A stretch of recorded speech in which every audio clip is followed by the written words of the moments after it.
मुझे लगता है कि इस सरकार की 2 साल मुकम्मल हुए हैं, तो ये सरकार की जो नींव रही है, ये जो सरकार बनी है उसकी नींव ही बहुत खोखली है। क्योंकि इन्होंने जिन कम्युनल फोर्सेस के ख़िलाफ़ में हमेशा 70 सालों से आवाज़ उठाई थी, उन्हीं को साथ में लेकर इन्होंने जो संसार किया है, तो वो उनकी नींव ही गलत है। लेकिन इन 2 सालों के अंदर इनको कोविड नाम के एक ढाल का इस्तेमाल करके सरकार ने कोई काम नहीं किया। पूरी तरह से हर फ्रंट के ऊपर यह सरकार नाकाम रही है। इन 2 सालों में सेंट्रल गवर्नमेंट की पॉलिसियों की वजह से महंगाई आसमान को छू गई, आसमान पार कर गई, अगर यूं कहे तो भी मुनासिब होगा। और स्टेट गवर्नमेंट के हाथ में कुछ राहत पहुंचाने की जितनी इख्तियार है, स्टेट गवर्नमेंट भी सेंटर की आड़ में अपने इख्तियारात का इस्तेमाल न करते हुए लोगों को महंगाई के भट्टी में झोंकने का ही काम कर रही है। अगर स्टेट गवर्नमेंट ने पेट्रोल डीजल पे का वैट कम कर दिया जो उनके इख्तियार में, और कई ऐसे टैक्सेस है जो स्टेट गवर्नमेंट के इख्तियार में है, अगर उन्होंने वो कम कर दिए तो भी लोगों को कुछ हद तक क्यों ना हो राहत मिल सकती है। लेकिन ये भी सरकार, जैसे सेंटर की सरकार नहीं चाहती, वैसे स्टेट की भी सरकार लोगों को राहत देने के मूड में नहीं नज़र आ रही है। माइनॉरिटी के हद तक, अक़लियती तबके के हद तक अगर मैं कहूँ तो अक़लियती तबके के जो बेसिक डेवलपमेंट के स्कीमें थी, योजनाएं थी, वो पूरी तरह से फेल हो चुकी है। इन्होंने इन 2 सालों में सिर्फ बजट के अंदर पहले के कंपैरिजन में हमारी पॉपुलेशन की तादाद में जो बजट हमको मिलना चाहिए उसका 1% बजट भी, पॉपुलेशन रेशियो से 1% बजट भी माइनॉरिटी, अक़लियती और मुसलमानों के लिए नहीं रखा है। जो आर्थिक विकास महामंडल है, मौलाना आज़ाद के नाम से चलाया जाता है, उसको 100, 200, 300 करोड़ रुपए की डिक्लेरेशन तो होती है, लेकिन वो पैसा बढ़ता हुआ नज़र नहीं आ रहा। इन 2 सालों में कोई बेनिफिशियरी नहीं है जिसको ये पैसा मिला हो, यानी ये भी ज़ीरो प्रोग्रेस में है। और माइनॉरिटी के जो सबसे बड़े 2 मसले हैं, एक है माइनॉरिटीज़ का रिजर्वेशन, जो हाई कोर्ट और सुप्रीम कोर्ट ने दोनों ने भी रिकमेंड किया है सरकार को कि हम तालीमी रिजर्वेशन पे रोक नहीं लगा रहे, मुसलमानों को तालीमी आरक्षण दिया जा सकता है। ये क्लियर इंस्ट्रक्शन रहने के बावजूद ये सरकार भी फडणवीस सरकार की तरह हिंदू नाराज़ हो जाएगा, इस खौफ के कारण सिर्फ और सिर्फ इसी हिंदू वोट बैंक की राजनीति करने की होड़ बीजेपी और कांग्रेस सरकारों में लगी है। इस कारण से ही इन्होंने मुसलमानों का 5% तालीमी रिजर्वेशन, जिसको अदालतों ने मंजूर किया है, वो लागू करने के लिए डर रही है, इसलिए कभी बहाने बना रही है। तो मुझे लगता है कि जो माइनॉरिटीज़ को लेकर एक सबसे बड़ा मसला है वो है उनके अक़ीदे की हिफाजत का। जो तहफ़्फ़ुज़ नामूस रिसालत के लिए एक कानून का ड्राफ्ट असेंबली में और सीएम को दिया गया है, उसको लेकर कभी कोई कांग्रेस का लीडर मुंह नहीं खोल रहे हैं, जबकि 90% मुसलमानों के वोटों के बेस पर ही कांग्रेस, राष्ट्रवादी ये पार्टियां चुनकर आती है, लेकिन बावजूद उसके मुसलमानों की किसी भी इशू पे वो काम नहीं कर रहे हैं। तहफ़्फ़ुज़ नामूस रिसालत के लिए एक कानून का ड्राफ्ट आली जनाब प्रकाश अम्बेडकर साहब ने 17 जून 2021 को ही डिक्लेयर किया, और 5 जुलाई को हमने ये सेशन के अंदर एमएलए कपिल पाटिल के ज़रिए वहाँ पर पुटअप भी किया, एमएलसी कपिल पाटिल साहब के ज़रिए। लेकिन उसके बावजूद सरकार भी और ये सेक्युलर कहलाने वाली पार्टियां भी उस और ध्यान नहीं दे रही है। हर फ्रंट के ऊपर ये पार्टियां नाकाम हुई है। 2 सालों के अंदर कोविड के नाम पे हेल्थ के ऊपर अरबों रुपए का खर्च तो बताया गया, लेकिन एक छोटी सी सुविधा भी, एमआरआई की सुविधा भी यहाँ पे पूरे ज़िले में और कई ज़िलों के अंदर वो नहीं दे पा रहे हैं। तो फिर ये अरबों खरबों रुपए का जो पैसा गया है वो कहाँ गया? क्योंकि हेल्थ फैसिलिटी के लिए भी आज भी लोगों को दर दर भटकना पड़ रहा है। खुदा न खास्ता अगर चौथी लहर आती है, तीसरी चौथी लहर, तो तब फिर वही हालात होने वाले हैं जो हालात पहले हुए थे, क्योंकि इतना वक्त मिलने के बावजूद भी हेल्थ सेक्टर को भी इम्प्रूव नहीं किया। और सबसे ज़्यादा अगर इन्होंने आवाम का अगर कोई बहुत बड़ा नुकसान किया है तो वो कोविड की आड़ में स्कूल को जो बंद रखा है, तालीमी इदारों को जो बंद रख दिया है, उसकी वजह से तकरीबन मुझे लगता है कि 5 से 10 साल महाराष्ट्र पीछे हो गया है, क्योंकि इनकी पॉलिसियां ये सेफ्टी नहीं दे सके। ये अगर इस सेफ्टी के प्रोविज़न करते हुए स्कूल चालू नहीं करा सके तो ये सरकार की नाकामयाबी है। और मुझे लगता है कि सबसे बड़ा खामियाजा स्टूडेंट्स को भुगतना पड़ा है। वो तालीम से दूर फेंके गए हैं। जो एक रिदम होता है एजुकेशन का, एक क्लास से दूसरी क्लास के प्रमोशन का, ये सब सिस्टम ही बदल गया और उन्होंने बिना एग्ज़ाम के बच्चों को पास कर दिया। इस वजह से अब 2-2 साल अगर बच्चे इस तरह पास होंगे तो उन बच्चों का लॉजिक क्या डेवलप होगा, तालीम क्या होगी। मुझे लगता है कि हर फ्रंट के ऊपर ये महाविकास आघाड़ी पूरी तरह नाकाम रही है।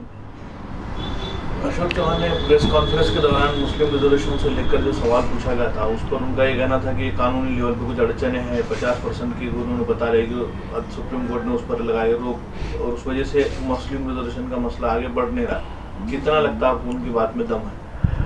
चलो, पहली बात तो अशोक चौहान ने कम से कम कुछ मुद्दे के बात करने की तैयारी दिखाई, नहीं तो इससे पहले कभी उनको मुस्लिम रिजर्वेशन पे बात की जाए तो कंगना रनावत का मामला चल रहा है कहते थे, या कभी वैसे ही कहते थे कि ये तो मोदी जी के हाथ में, सेंट्रल गवर्नमेंट के हाथ में, हमारे हाथ में रहा ही नहीं है, ऐसे झूठ बोलते थे। लेकिन वक्त वक्त पे हमने इनके दोनों भी झूठ को जिस तरह से साफ़ किया था, पर्दाफाश किया था, आज वो जो कह रहे हैं कि 50% के ऊपर रिजर्वेशन दिया नहीं जा सकता, तो ये भी उनका एक झूठ है। और मुझे लगता है कि अशोक चौहान वही काम कर रहे हैं जो फडणवीस करते थे।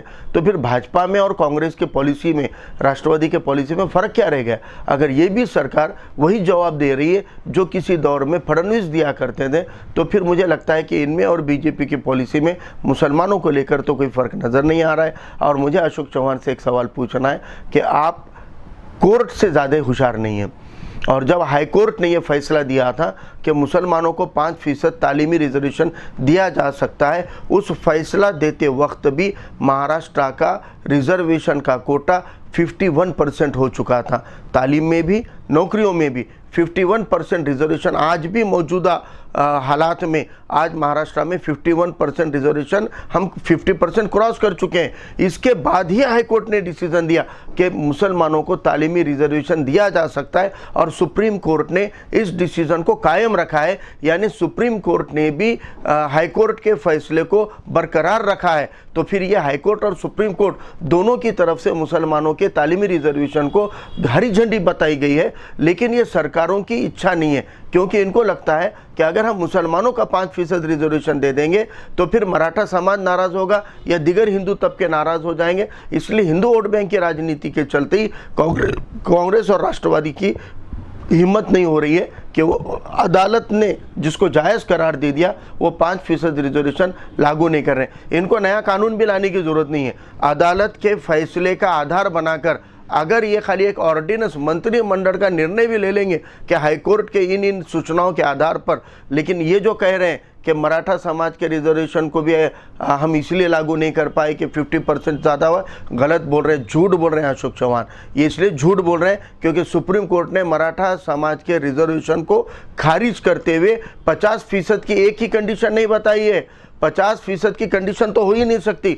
उन्होंने कहा है कि सरकारें मराठा समाज को समाजी और सियासी तौर पर पिछड़ा बताने में नाकाम हुई है, इसलिए हम उनको पिछड़ा नहीं मानते हैं। कोई आधार नहीं है, मागास वर्गीय आयोग जिसको बैकवर्ड कमीशन का कोई आधार नहीं है कि ये समाज को हम समाजी और सियासी पिछड़ा मानते नहीं है, इसलिए मराठा समाज का रिजर्वेशन खारिज किया है। उसको बैकवर्ड क्लास में पहले मंजूरी लेनी पड़ेगी। लेकिन अदालतों ने मुस्लिम तालीमी रिजर्वेशन के वक्त क्या कहा कि हम मुसलमानों की तालीमी और समाजी पिछड़ेपन को मंजूर करते हैं। हमको पता है कि ये समाज में बहुत बुरे हालात है, तालीमी तौर पे समाज बहुत पिछड़ा हुआ है, इसीलिए हम सरकार को कह रहे हैं, सरकार को ऑर्डर दिया था हाईकोर्ट ने कि आप मुसलमानों का 5% तालीमी रिजर्वेशन जारी रखो। और ये मुसलमानों का धर्म के आधार पे नहीं था, ये 50 बिरादरियों, 40-50 बिरादरियों को 2014 में पृथ्वीराज चौहान की सरकार ने लाया था, और उन बिरादरियों के आधार पर ही ये रिजर्वेशन है, इसलिए हाईकोर्ट ने उसको जायज़ करार दिया।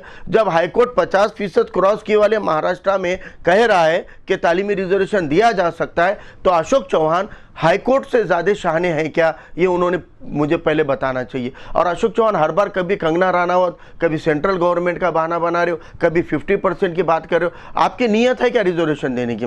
अगर आपकी नीयत है तो मैं आपको अपील करता हूं, मैं आपको चैलेंज करता हूं कि आप एक 10 मिनट के लिए कैमरा पर मेरे साथ में बैठिए, डिबेट में सारे पेपर निकाल के लाइए। आप तो सरकार में हो ना, सारे पेपर निकाल के लाइए, सारे संविधान निकाल के लाइए, हाईकोर्ट के जजमेंट निकाल के लाइए, आपके ऑर्डिनेंस की कॉपी लाइए, और आप वो पेपर लेकर मेरे सामने बैठिए। मैं बिना पेपर के आपके सामने बैठता हूं, आप बताइए कहां पे रुकावट है। मैं ये साबित कर सकता हूं कि आपकी नीयत नहीं है। आप आज भी अगर तय कर लोगे, आज भी आप तय कर लोगे कि हमको मुसलमानों को हाईकोर्ट का रिजर्वेशन देना है, तो आप 5% तालीमी रिजर्वेशन हाईकोर्ट के सूचना के आधार पर लागू करने का ऑर्डिनेंस निकाल सकते हो।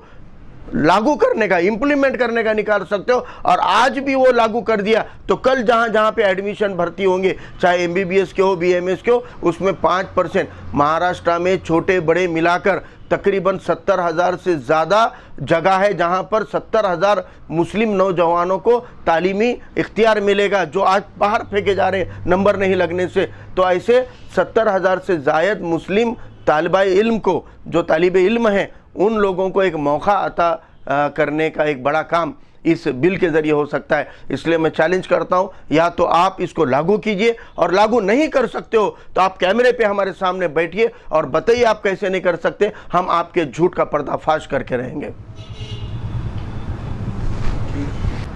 मुस्लिम रिजर्वेशन की जब बात आ रही तो ये 50% की एक बॉन्डिंग बताई जा रही, तो महाराष्ट्र में 51% है, या कुछ और स्टेट में भी हम देखते हैं इसका भी क्रॉस हुआ है, फिर ये कैसा पॉसिबल हुआ? देखिए, पहली चीज़ तो ये समझ लेना ज़रूरी है कि सुप्रीम कोर्ट का जो एक ऑर्डर था जिसमें उन्होंने कहा था कि 50% की लिमिट के अंदर रिजर्वेशन को रखो या उसके आगे मत जाने दो, उस जजमेंट में एक अहम बात बताई थी कि अगर ज़रूरत है और ज़रूरत साबित होती है तो 50% से आगे भी दिया जा सकता है। खुद ऑर्डर में है। सुप्रीम कोर्ट के ऑर्डर को अशोक चौहान ने देखना चाहिए। खाली ये सब बोल रहे हैं बोलकर बोलने में कोई मज़ा नहीं है। सुप्रीम कोर्ट ने जो ऑर्डर में कहा था कि 50% से ज़्यादा रिजर्वेशन मत दो, उस ऑर्डर को पढ़ने लगाओ अशोक चौहान को, एक बार वो पढ़ लें। उसमें लिखा हुआ है कि अगर कोई समाज का पिछड़ापन साबित हो सकता है, अगर वैसी हालात है, वैसी सिचुएशन है, मुस्तहिक तबके सामने आते हैं, तो 50% के आगे भी रिजर्वेशन देने का इख्तियार स्टेट को भी है, स्टेट को भी है। और अब सेंट्रल गवर्नमेंट ने तो जो बैकवर्ड कमीशन को लेके कानून बनाया था उसको तो उन्होंने रिवोक कर दिया ना। अब तो इनको भी अधिकार है बैकवर्ड कमीशन बनाकर कोई भी तबके का पिछड़ापन साबित कर सकते हैं, तो कर क्यों नहीं रहे?